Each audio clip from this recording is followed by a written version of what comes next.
Welcome to our program on Quebec Radio.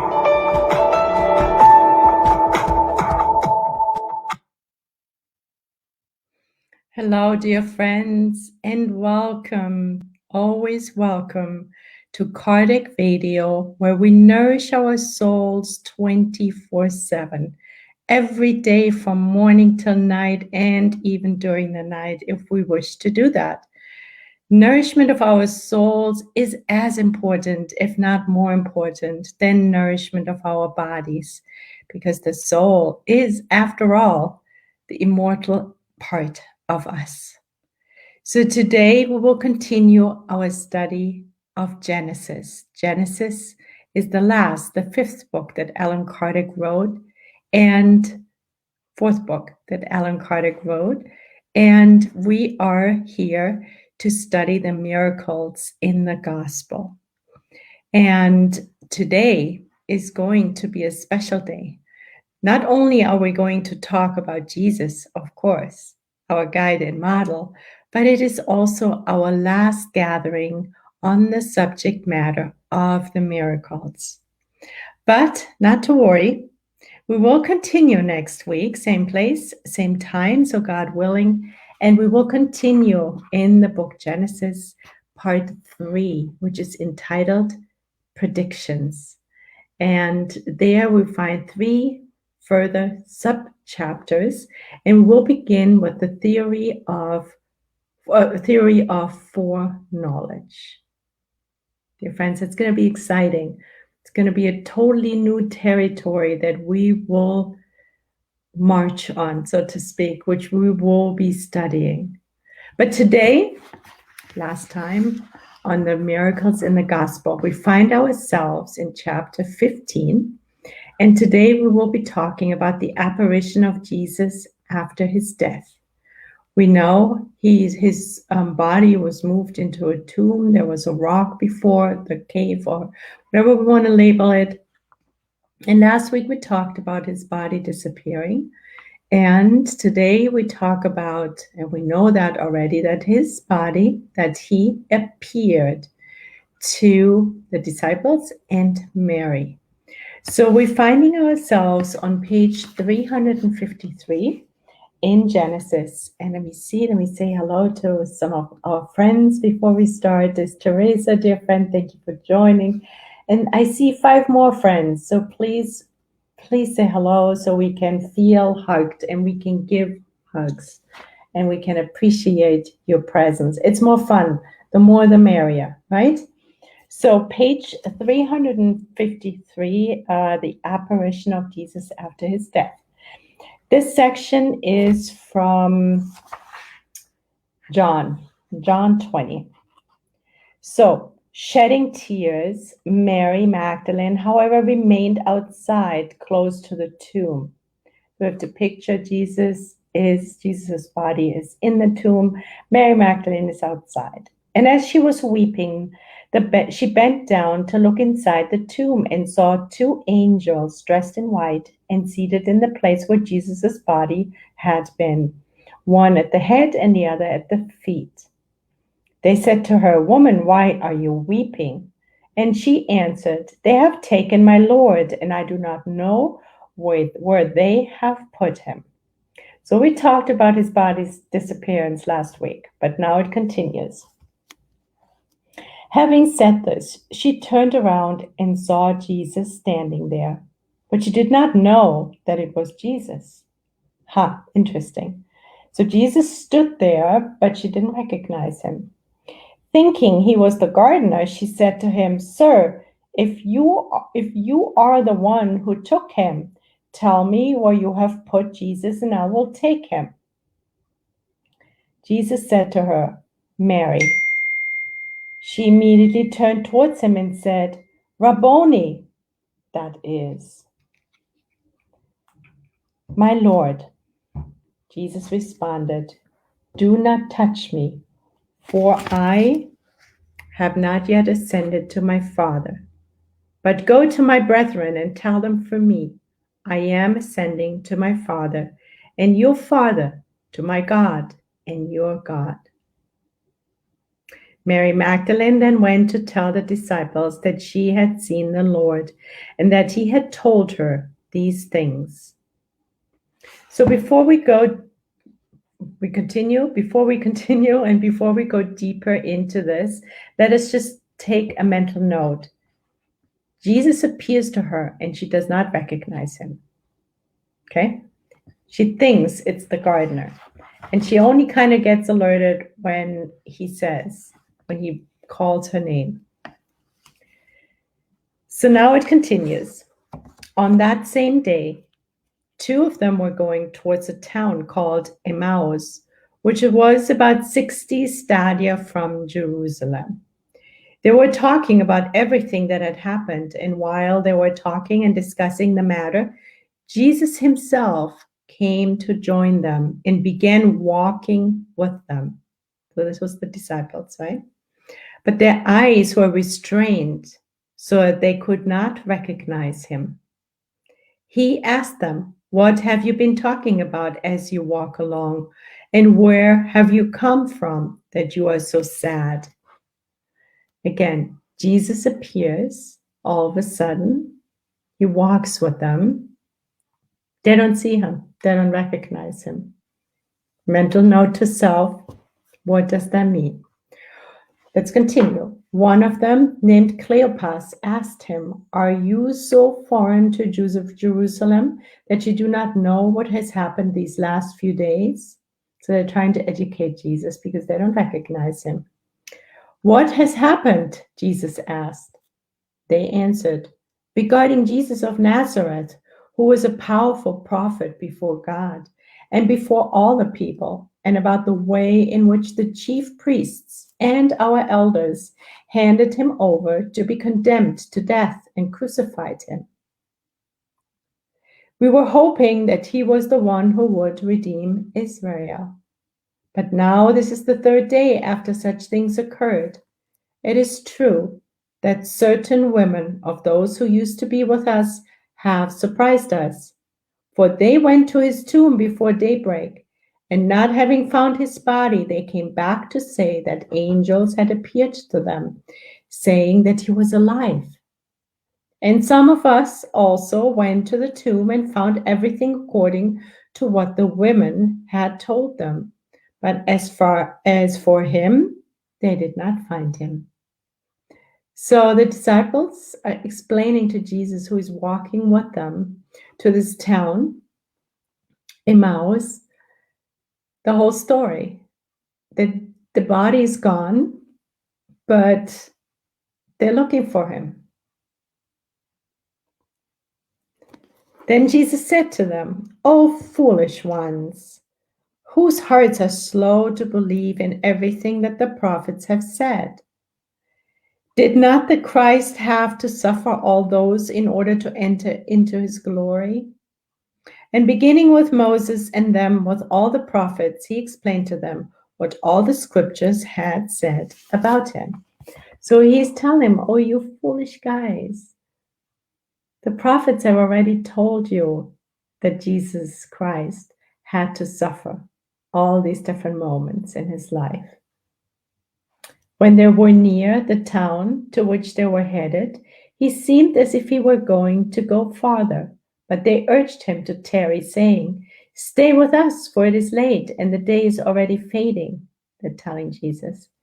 He went in with them at the table. He took the bread, blessed it, broke it, and gave it to them. At that moment, their eyes were opened, and they recognized him. However, he disappeared before their eyes. So here's Jesus walking with them. They're not seeing him. They're not recognizing him. And then they enter a room, and there Jesus is breaking bread with them, for them.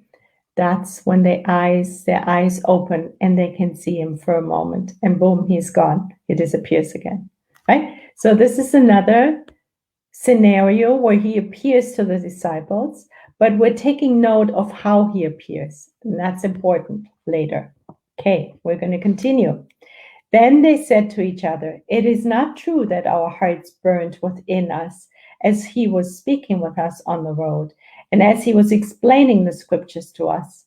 And rising at that instant, they returned to Jerusalem and saw that the 11 apostles and those who continued with them were assembled. And they said, "The Lord has truly risen, and he appeared to Simon." Then the two also related what had happened to them on the road, and how they had recognized him when he broke the bread. So they rushed right back to Jerusalem and told the rest of the crowd what had happened, that Simon had actually seen the Christ. They were so excited. While they were talking about this, Jesus himself appeared in their midst. So here they're reporting back, right? Back in Jerusalem. And there's Jesus again. He appeared in their midst. So it's not like, oh, the door opened up and Jesus walked in. No, he appeared. And that's again important, in their midst, and said to them, "Peace be with you. It is I. Do not be afraid." However, in the confusion and fear that gripped them, they imagined they were seeing a spirit. And Jesus said to them, "Why are you troubled? Why do such thoughts arise in your hearts? Look at my hand and feet and know what it is, that it is I. Touch me and remember that a spirit does not have flesh or bones, as you see that I have." Having said this, he showed them his hands and feet. But since they still did not believe, because they were so taken with joy and wonder, he said to them, "Do you have anything here to eat?" They gave him a piece of baked fish and some honeycomb. He ate in front of them, and taking the rest, he gave it to them, saying, "This is what I told you when I was still with you. This is what I told you when I was still with you." Right? Hint, hint. That it was necessary for everything that was written about me in the law of Moses, the prophets, and the Psalms to be fulfilled. At the same time, he opened their minds so that they could understand the scriptures, and he said to them, "Thus it is written, and thus it would be. Thus it is written, and thus it would be necessary for the Christ to suffer, and that he would rise from the dead on the third day, and that repentance and the remission of sins would be preached in his name to all nations, beginning in Jerusalem." So repentance and the remission of sins would be preached in his name to all nations. "Now you're witnesses of these things. I will send you the gift of my Father, which was promised to you. But for now, remain in the city until I have clothed you with power from on high." This is reported in Luke. Then it continues. And this is continuing. This is John now. John 20, 24 to 29. "However, Thomas," now we know Thomas the doubter, right? "However, Thomas, called Didymus, one of the 12 apostles, was not with them when Jesus came. The other disciples said to him, 'We have seen the Lord.' But he said to them," Thomas said to them, "Unless I see the nail marks on his hands, place my finger in the nail holes, and put my hand in the hole in his side, I shall not believe." We know Thomas, right? He's rather materialistic. He needs to touch and feel things. Are we like that? Are we like that still too? 8 days later, the disciples were in the same place, and Thomas was with them. Jesus appeared to them while the doors were closed and stood in their midst and said to them, "Peace be with you." Again, let's take note. Jesus appeared to them while the doors were closed. Now, this is typical for spirits, right? This is not somebody in flesh and blood who can walk through doors and walls, right? So again, let's take note of that. "Peace be with you," he said. Then he said to Thomas, "Place your finger here and look at my hands. Also, stretch out your hand and place it on my side, and be no longer disbelieving. Thomas responded and said to him, My Lord and my God. Jesus said to him, Thomas, you believe because you have seen. Blessed are they who believe without having seen. Aha. So here's an invitation for us, right? To believe without having seen. So we don't need to be like Thomas. We don't need to, oh, let me see, let me touch, let me smell, let me taste, right? So this is Jesus' invitation. It's very, very interesting. So it continues. Now we're still in John 21, 1-8. Afterward, Jesus also showed himself again to his disciples on the shore of the Sea of Tiberias. He showed himself in this way. So again, he appeared. He showed himself again. Another apparition. Simon, Peter, and Thomas, called Didymus, Nathanael, who was from Cana in Galilee, the sons of Zebedee, and 2 other disciples were all together. Simon Peter said to them, I'm going fishing. They said to him, we are going with you. So the whole team goes fishing. They go into a boat, but they did not catch any fish that night. When morning came, Jesus appeared on the shore. So they were fishing all night, no fish. And in the morning, Jesus appeared. He appeared again on the shore. But his disciples did not realize that it was Jesus. So they didn't recognize him again. Jesus said to them, my sons, have you nothing to eat? And they answered, no. And Jesus said to them, cast your net on the right side of the boat, and you will find some. They cast it right away and could not haul it in because it was so loaded with fish.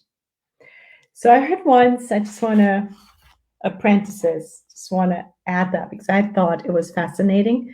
It's not a spiritist perspective per se, but I once heard an interpretation of this particular section. That Jesus said to cast the fish to the right. Why to the right, right? I've been always thinking about that. So this is the interpretation that I heard. It's really all metaphorical. The right, he's telling us to focus on the right side of the brain, which is linked to meditation. It's linked to connecting to God. So I thought that was very interesting. I'm just going to say it. With a question mark behind it. It's up to you to further research it or see some maybe resonance in that. Anyway, then the disciple whom Jesus loved, because one thing is important, that we don't take it literal, right? I mean, these are beautiful stories, and we're kind of totally now into fish, and we see the fish, and then we got stuck on the image of the fish, and it's not really about the fish, right? So this is just something for us to keep in mind. Then the disciple whom Jesus loved said to Peter, it is the Lord. And realizing that it was the Lord, Simon Peter put on his clothes because he was naked and jumped into the sea. The other disciples came with the boat, and since they were no more than 200 cubits from the shore, they dragged the net full of fish. So this is where we find the nourishment of our soul, right? Maybe it's the right side of the brain. Afterwards, he led them to Bethany, and having raised his hands, he blessed them. And having blessed them, he left and was taken up into heaven. As for them, after they had worshipped him, they returned to Jerusalem full of joy. They were constantly in the temple, praising and blessing God. Amen, says Luke 24, verse 50-53. They definitely love Jesus. We can literally feel it, right? The joy of connecting with Jesus, feeling Jesus, seeing Jesus, touching Jesus. Yes.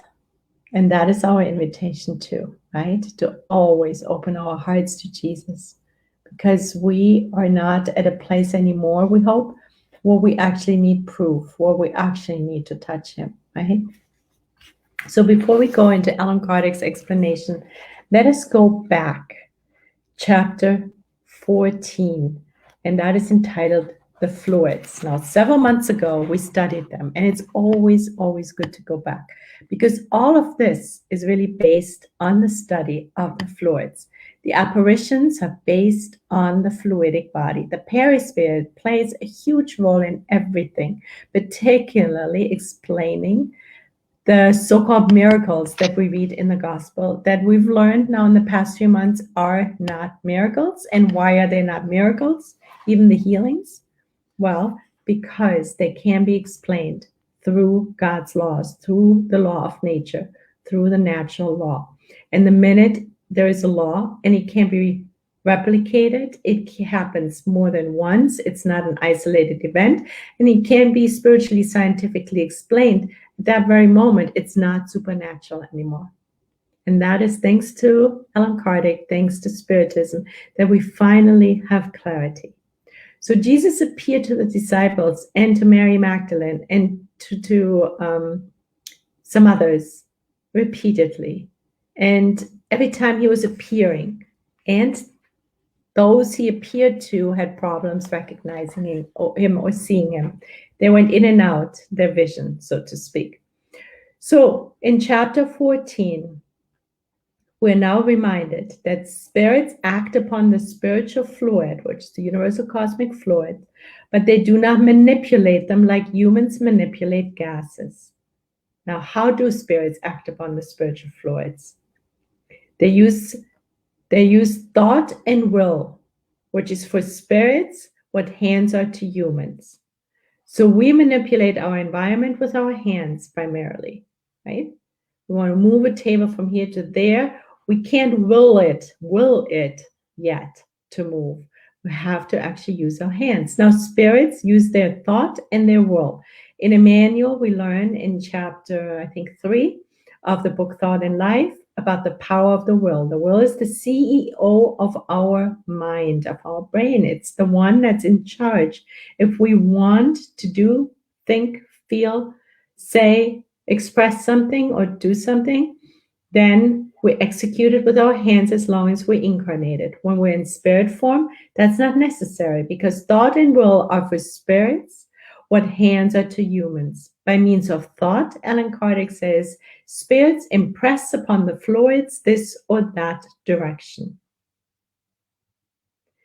So Jesus only needed to will it, to think and will to show up to the disciples or to Mary Magdalene. For example, so he also says, spirits alter their properties as a chemist alters gases or other substances, combining them according to certain laws. Sometimes these transformations are the result of intent.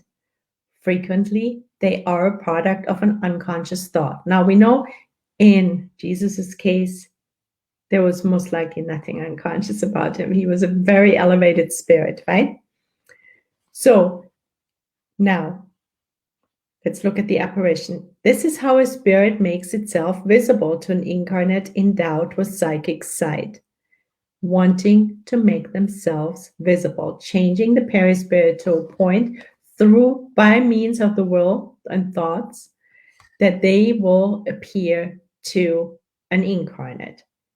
So appearing in the same form it had while it was alive, and known to the one it appeared to. And that's what Jesus did. He said, look at my hands, right? So the hands had the holes, and he had the wound in his side. That was his desire, because he wanted the disciples to, or Thomas, to recognize him.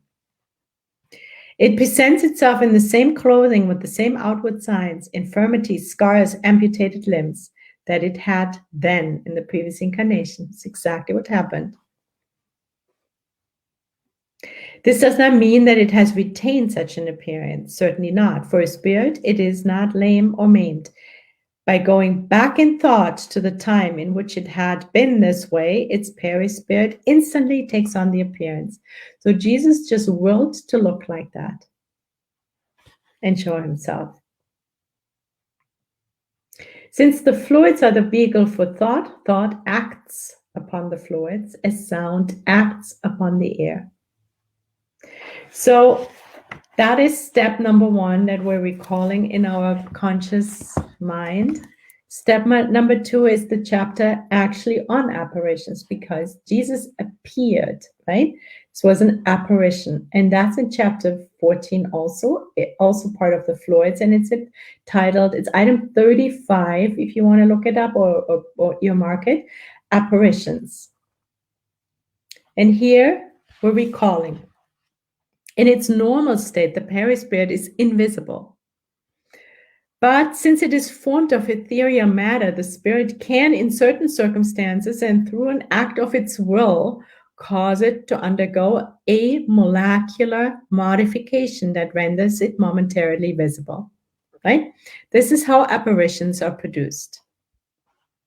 This is no more extraordinary than steam, which is invisible when highly rarefied, but becomes visible when condensed. So again, it's not a miracle. This apparition still falls into the chapter of miracles in the gospel. It was once coined a miracle that Jesus appeared to the disciples and Mary Magdalene and Thomas and so forth. But it's not, because here we are reminded the natural law, it's based on natural law. He says, this is no more extraordinary than steam that can be made visible. Depending on the degree of condensation of the perispiritual fluid, an apparition is sometimes vague and sometimes vaporous. So there's different types of apparitions, vague or vaporous. At other times, it is more clearly defined. So we don't know when the children, I was going to say, when the disciples didn't recognize him, maybe it was more of a vaporous apparition. That's why they didn't see him. And then after a while, maybe it became more defined, which is then those moments when they did recognize him. And finally, at other times, it has all the appearances of tangible matter. Remember the moment when he said, touch me, right? I'm not a spirit here. I have bone and flesh. It appears, but it only appears though, because the bone and flesh, they're not there. They can't be there. It appears to be tangible matter. That's an apparition. So there's three types. It can be vague or vaporous, clearly defined, or appearing like tangible matter. Vaporous apparitions are common and occur frequently. Tangible apparitions are much rarer, although there have been numerous perfectly authenticated cases of them. Right? So those that are more tangible, more where the perispirit is more dense, appearing more like true flesh and blood, is much more rare. We know Jesus was such an evolved spirit, that would have been effortless for him, we assume. It should be noted that tangible apparitions have only the appearance of corporeal matter, right? Only has the appearance. They could not possess its qualities. Due to their fluidic nature, they cannot have the same cohesion as matter, because in reality, they are not made of flesh. So apparitions are never made of flesh and blood and bones. They form instantly and disappear the same way, right? And this is what we've been reading in these different examples, that he appeared and then all of a sudden he was gone again. So clearly indicating an apparition and not anything else. Because this is one of the characteristics of an apparition. They form instantly and disappear the same way, or they evaporate through the disaggregation of their fluidic molecules. The beings that appear under such conditions are not born, nor do they die like human beings. They are seen and then no longer be seen, without the observer knowing where they have come from, how they have come, or where they are going. So that's important, because at one point Jesus even appeared in an enclosed space. No doors open, he just appeared. That's again another indication, characteristic for an apparition. So, John Rosa, thank you, friend, for being here. Hello, Mark, thank you for being here. Beautiful Tony, lovely to see you. Marilda Vega, thank you for joining. And Nora, thank you for joining. And Flavia Leoponi, thank you for joining, friends. If you have any questions or comments, please post them and we will respond if we can. So now let us see what Alan Kardec helps us to understand with what we just read in the Gospel. So this is item 61.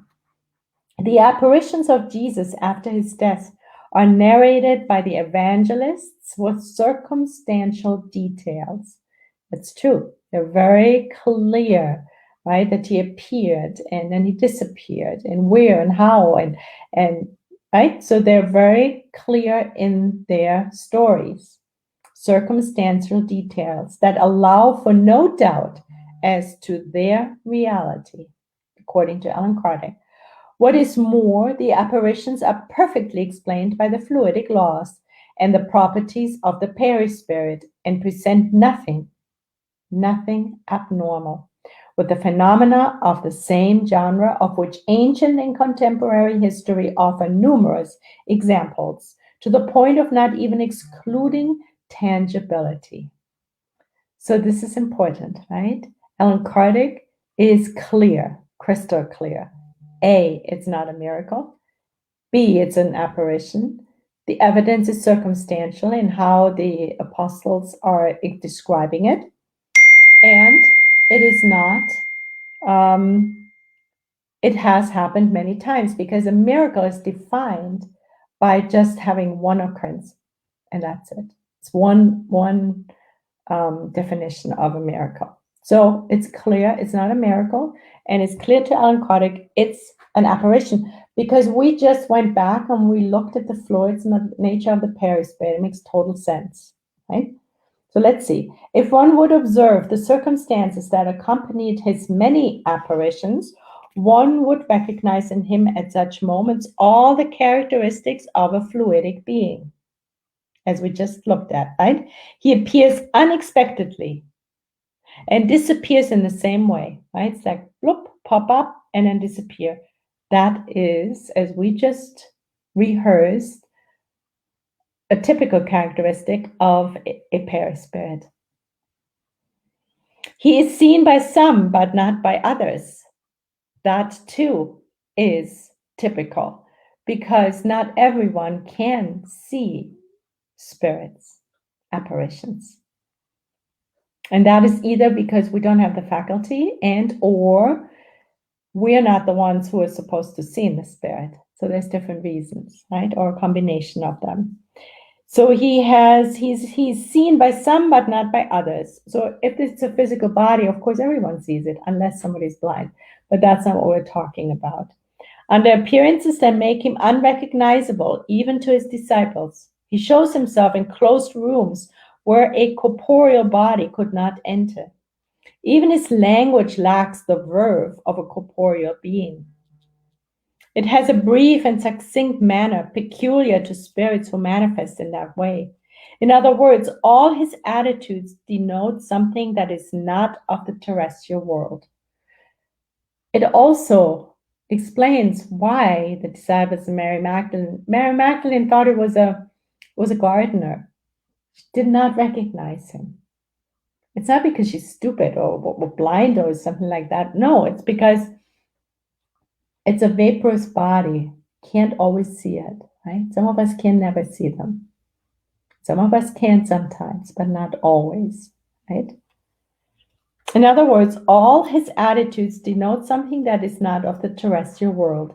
Seeing him causes both surprise and fear at the same time, right? And that's another typical thing. Well, yeah, so if we go back one more time to chapter 14, fluids and the apparition section, there Alan Kardec also talks about the so-called the nature of it generates, which is spirit bodies, right? And there he says,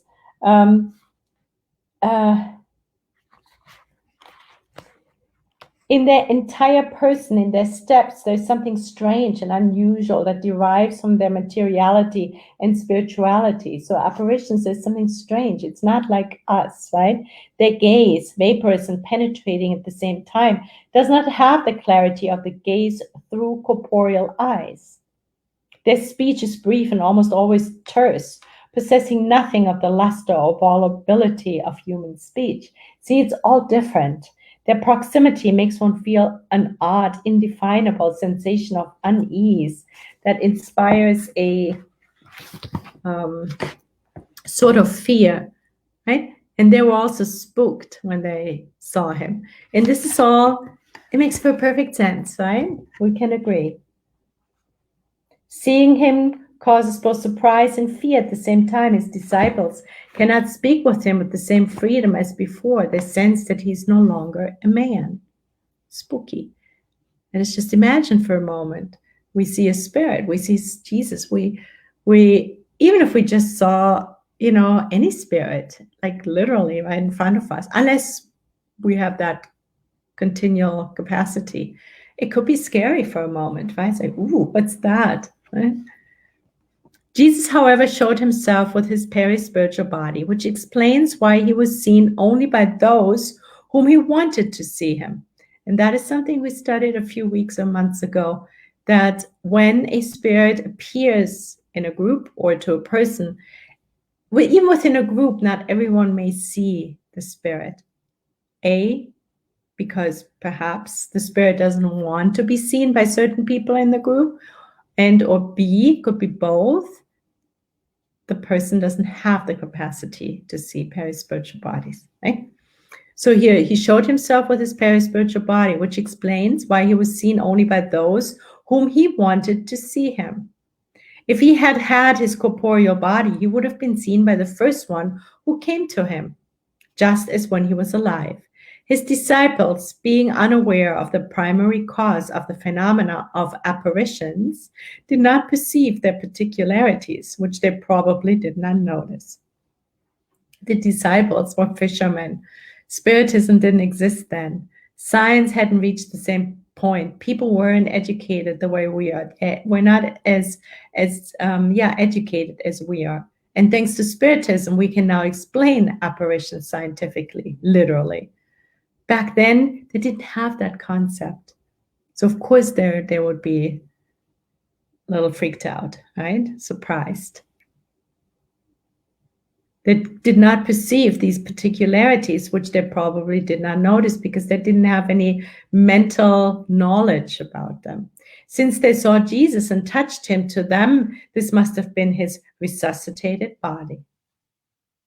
So they thought, ooh, he came back from the dead. And we know that that's physically not possibly, scientifically proven not to be possible. While disbelief rejects all the phenomena performed by Jesus because they have a supernatural appearance and without exception regards them as legends, Spiritism provides a natural explanation for most of such phenomena.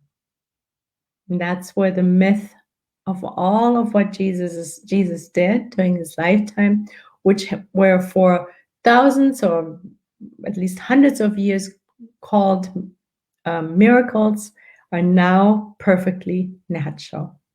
They can't be explained. It's clear. Spiritism demonstrates how they are possible, not only by means of the theory of the fluidic laws, but by means of their identity with similar phenomena caused by a large number of individuals under the most ordinary circumstances. Even when we get together in meetings at Spiritist centers, we can invoke spirits, the most ordinary circumstances. It's not like Jesus has to literally appear to us. And they happen over and over again.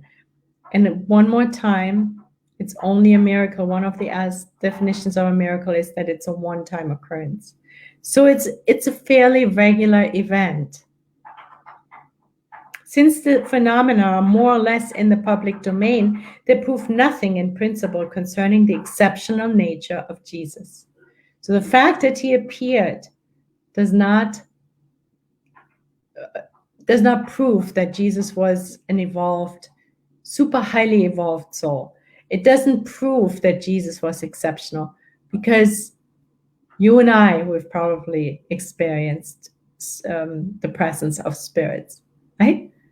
So that's not, when we look at these apparitions that we just read and we just discussed, that doesn't prove that Jesus was exceptional, supernatural. But there is something that proves it. Item 63. It's a lot, actually. The greatest of the miracles that Jesus performed is what? The greatest of the miracles that Jesus performed, the one that truly attests to how highly evolved he was, is the revolution that his teachings have caused throughout the world in spite of the limits of his field of action. There was no Instagram, there was no Facebook, there was no computers, there were no books, nothing, no radio, no television, nothing. He walked a little bit up and down the coast, and that's it. If we look at the whole world in comparison, wow. So what is the true miracle? It's the revolution that his teachings have caused throughout the world in spite of the limits of his field of action. And now let us look a little bit deeper, and Alan Kardec helps us with that. And now we are invited, if you want to, maybe you even want to close your eyes and really get in touch, take a deep breath, and let us drop more into our hearts, because what we're going to read now is hopefully a lifelong study for us to truly bring Jesus closer into our hearts. Because the more we feel Jesus, the closer we're getting to him, the more, how should we say, the easier it will be for us to assimilate his teachings. Because it's the true miracles that he brought to this planet are the revolutionary teachings, right? And we need to feel them in order to apply them in our lives. They can't just stay here in our intellect. All right, so Jesus, obscure, poor, born in the most humble circumstances amongst a people with no might, nearly ignored, and without any political, artistic, or literary clout. Nothing. Preached for only 3 years. Wow. Only 3 years. Throughout that short span of time, he was unacknowledged, slandered, treated as an imposter, and persecuted by his fellow citizens.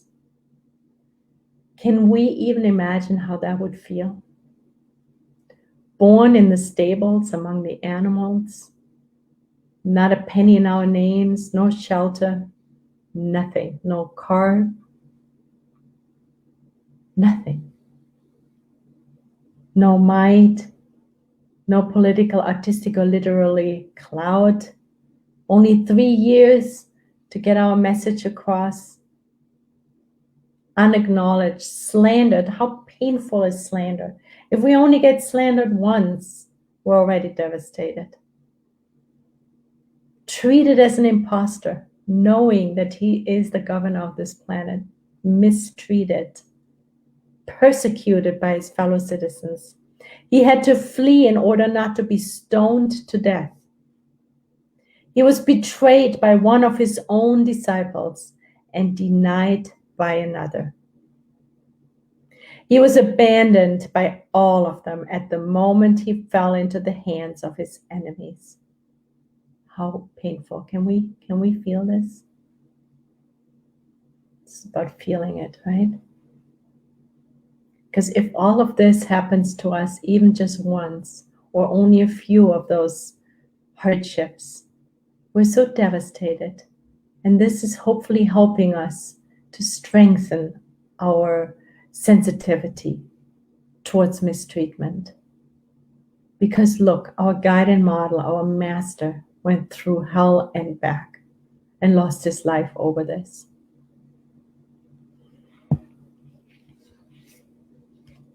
He practiced only the good, but that did not protect him from the malevolence that turned the very services he rendered against him. And that helps us also to remember we think, oh, we've done some good here, we've done some good there, and we're such good people. And now, as a result, we want to be honored, we want to be gifted with eternal health and no problems. And we have karma. We have past wrongs to undo. Jesus did not.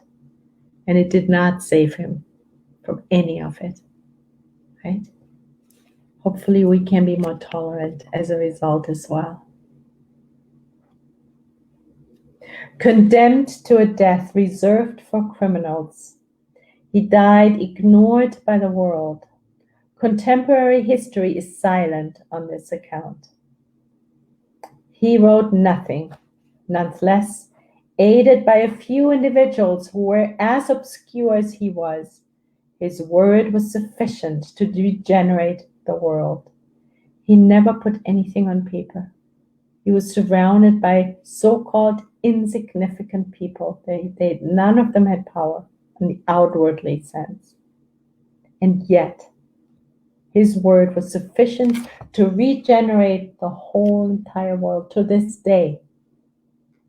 His doctrine slew all-powerful paganism and became the flame of civilization. Against him was everything that makes human beings fail, which is why we have said that the triumph of his doctrine was the greatest of his miracles, while at the same time it proved his mission to have been divine. If instead of social and regenerative principles founded upon humankind's spiritual future, he had offered only a few extraordinary phenomena, perhaps today hardly anyone would recognize his name. So essentially, Allan Kardec is telling us, if he had just done some extraordinary phenomena that we've talked about, multiplying the loaves, turning water into wine, appearing to the disciples, Mary Magdalene, helping them to catch fish, telling them where to find fish. If all of this, that pales in comparison. That's not what Jesus came here to do. People would have not remembered him for those so-called miracles that turn out not to be even miracles. So our attention is not on the right subject if we get hung up on those. And people have been for thousands of years. But what do we truly want to focus on? It's the revolutionary teachings that Jesus brought. Without anything on the material plane. Nothing. No support. Nothing. That is the true miracle. Can we feel that? For just a moment, we want to go to Thought and Life. It's beautiful because Emmanuel finishes a lot of the chapters by going to Jesus. And we just want to pick out a few additional beautiful descriptions that Emmanuel offers us about Jesus. He says in chapter 24, which is entitled Humility, in order to reflect humility from heaven to earth. For redemption and beauty, the Christ of God was born in the manger, covered with straw, and bid farewell to men on the outstretched arms of a cross. The utmost of humility. And why are we reading this? And why are we wanting to feel what Jesus really brought to us, modeled to us? Because we are invited to become, in this particular case, more humble. Because everything from the cradle to the grave that Jesus brought to this planet was modeling the utmost of humility. If he can be humble, with the greatness that the great spirit he was, can we be humble, more humble? We have so much less reason to be prideful. Born in the manger, covered with straw, bid farewell on a cross. nailed to the cross among common thieves. Christ offered us a pattern. This is the end of chapter of tolerance 25. Christ offered us a pattern of ideal tolerance when he returned from the grave to encounter his discouraged students, right? Apparition. When he came from the grave to encounter his discouraged students, he did not address Peter's abandonment or Judas's weakness to say that he forgave them. Not even that. He didn't even say, "Oh, Judas, I forgive you." Rather, what did he do? He spoke about the redemptive task ahead, thereby inducing them to resume their work in the field of goodness. Again, that's our invitation. Let us not dwell on the past and what was done to us and what wasn't done to us or any of that. No. Let us truly follow Jesus. And do what? Let us stay present and look ahead and focus on work, doing the good, the redemptive task that we are here to fulfill.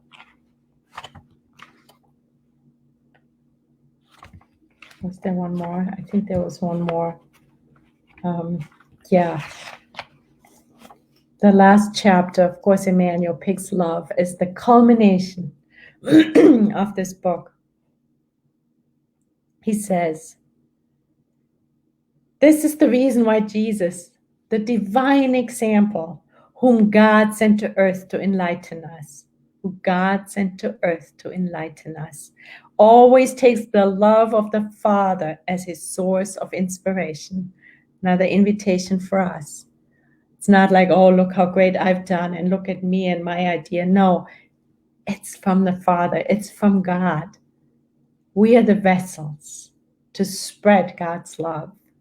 Not to hold on to it like misers, no, but to spread it.